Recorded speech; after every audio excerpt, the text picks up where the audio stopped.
Do you think you might have binge eating disorder? It's a new entry in the forthcoming 5th edition of the American Psychiatric Handbook, the Diagnostic and Statistical Manual of Mental Disorders, or DSM-5. Now, serious eating disorders exist, but according to DSM-5, you might have binge eating disorder if you overeat just once a week for 3 months and feel distress afterwards. Another new phenomenon is substance use disorder, which replaces the old separate substance abuse and substance dependence categories. Now it's a disorder just to use a substance.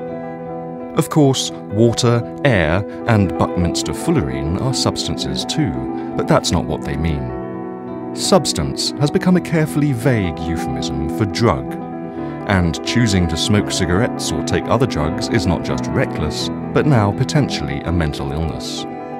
Happily, sales of pills designed to suppress cravings are bound to increase. Other diseases newly discovered by DSM-5 include hoarding disorder, which will delight people who want to sell us ways to declutter our lives.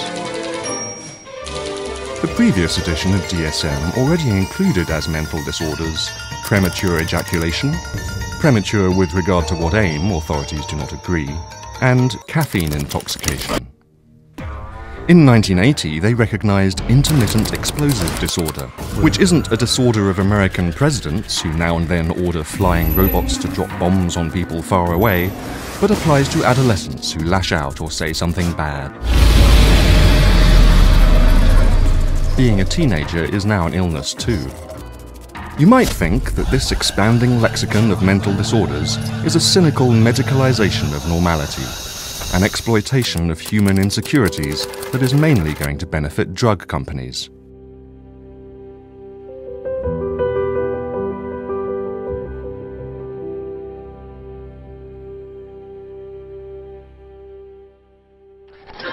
The gentleman in the elevator now is a candid star. These folks who are entering, the man with the white shirt, the lady with the trench coat, and subsequently one other member of our staff, will face the rear.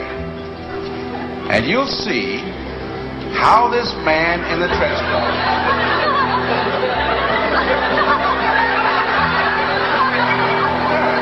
tries to maintain his individuality, but little by little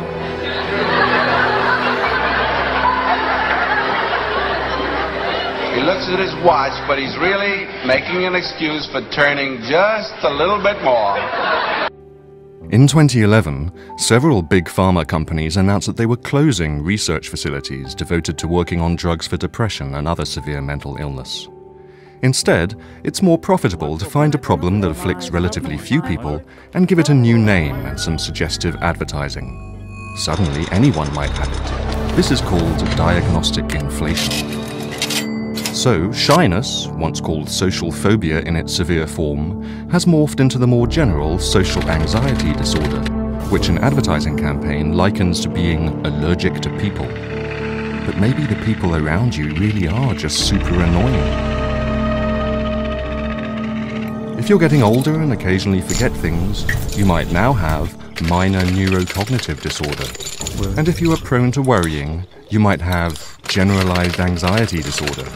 But don't sweat it. There's a substance, I mean medicine, to make you just like everyone else. Now we'll try it once again.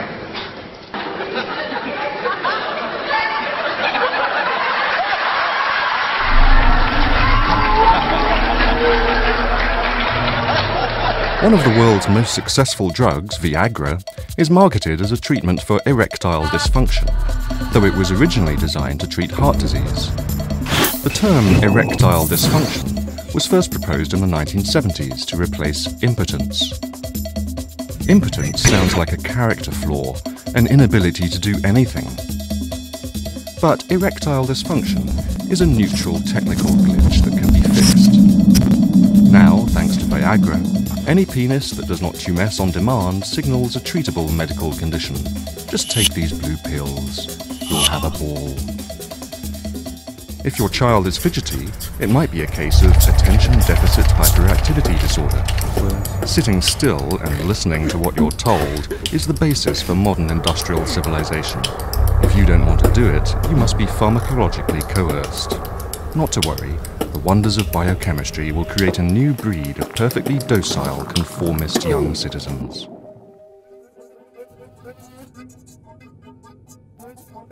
While malaria and HIV continue to kill millions of people in less fortunate parts of the world, Big Pharma is using Unspeak to discover more and more medical problems in everyday Western life.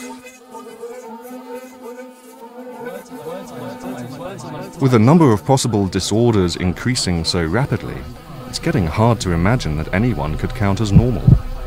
The most commonly diagnosed personality disorder in America is this one, 309.9, personality disorder not otherwise specified. I bet you've got that. Here, take these new pills. Don't you want to feel normal?